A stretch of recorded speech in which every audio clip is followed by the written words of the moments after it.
In the fall of 1983, Greg Tuleja arrived at Williston eager to tackle all facets of the prep school job description, including taking the reins of a new girls cross-country program. Starting with a first-year roster of 8, Coach Tuleja quickly demonstrated that he was the right coach for the job, as he would go on to lead the program for 39 years, from 1983 to 2021. The team grew in numbers in a way that is unprecedented in NEPSAC Division II cross-country, averaging between 25 to 35 girls on the roster each fall.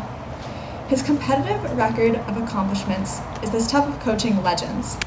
Consider these lofty achievements: 3 undefeated seasons in 1991, 2008, and 2019, NEPSAC championship team wins in both 1986 and 1991, a record of 25 consecutive winning seasons, 8 times finishing in the top 3 at NEPSAC championship races, and 2 runners who became NEPSAC champions, including one in his final race on our home course, me. All told, Coach T, as his athletes call him, would go on to accumulate a remarkable record of 274 to 95. While this record of competitive excellence is certainly worthy of recognition, it would be a mistake to overlook the greatest contribution of his long, distinguished career at the helm of girls cross country. His true legacy can be found in the incredible transformative impact he has had on so many students who discovered the joy of running and being part of something bigger than themselves while running under his guidance. Greg Tuleja will forever be linked with the culture of individual effort and team pride that has become the hallmark of running cross-country at Williston. I am delighted to invite Coach Tuleja to the stage to accept this induction.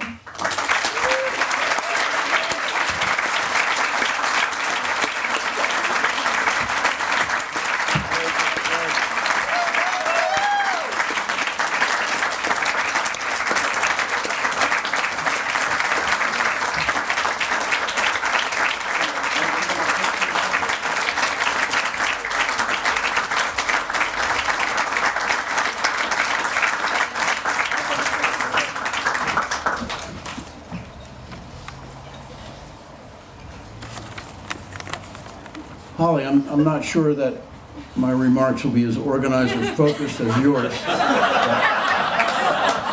I'll try my best. I've discovered this week that it's quite a pleasant experience to listen to public compliments made about you. But hearing those words from the now legendary Abigail Tui makes this moment for me that much better. Abigail has given me and all the other spectators at her races plenty of thrilling experiences over her 6-year cross-country career, and last November she capped it off in grand style by winning the Division II championship race held on our home course. Seeing Abigail emerge from the woods for the last few hundred yards of the race with 100 girls from 20 different schools behind her was a true highlight of my coaching career. So Abigail, thank you.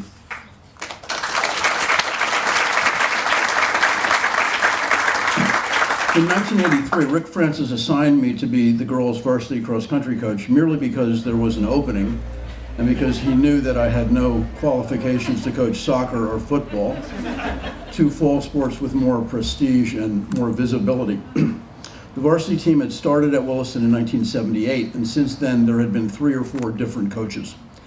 I had run track in high school and was a recreational jogger, and I suspect that Rick was just trying to fill a slot and hoping for some stability. I am sure that the number 39 was not on his radar. For all of those years, I've been fortunate to be linked to hundreds of runners with certain personal characteristics in common: strong character and the absolutely required sense of humor, determination, and resilience. The sport itself, I think, attracts a certain kind of person, and I've been the beneficiary of that.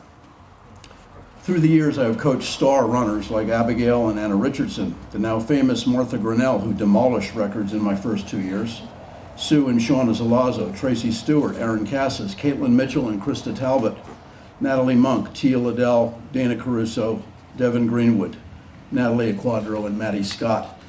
Those teenagers were famous at Williston in their time, and they made me look good as their coach.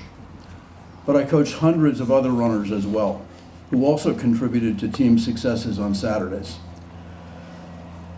They took seriously, I think, my mantra that it was not the winning that really mattered, but the striving to win. All of them brought their very best effort, interest, and desire for improvement to every practice and race. Competing at a high level in cross-country race is an intense and grueling experience, both physically and mentally.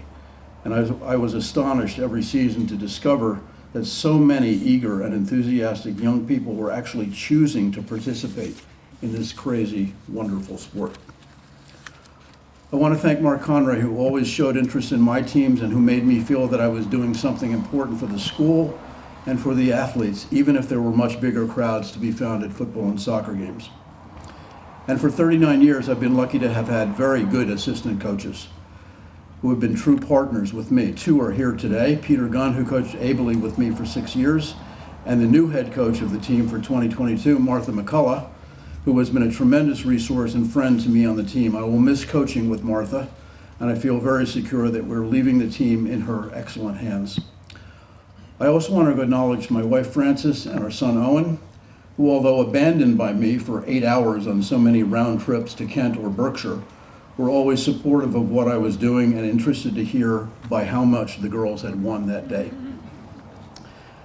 Next fall, on Saturday afternoons at 3 o'clock, I will no doubt feel some pangs of nostalgia to be without an experience that has meant so much to me for so many years.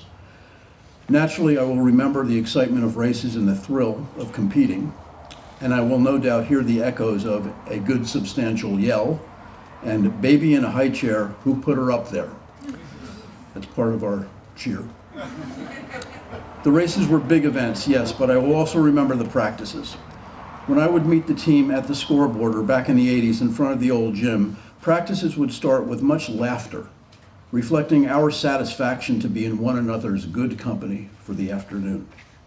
And after a challenging and exhilarating physical workout, there would be more laughter when we stretched out and cooled down with pride that efforts had been made and limits pushed. I will remember being where I felt that I belonged for 90 minutes every afternoon with groups of teenagers who wanted also to be there with me. High school runners choose to embrace this very difficult challenge for so many different reasons. They do it for personal achievement and accomplishment. They do it for their parents, for their teammates, and for their school. But as I have told countless teams over the years, I know also that part of the reason that they have done it here at Williston has been for me.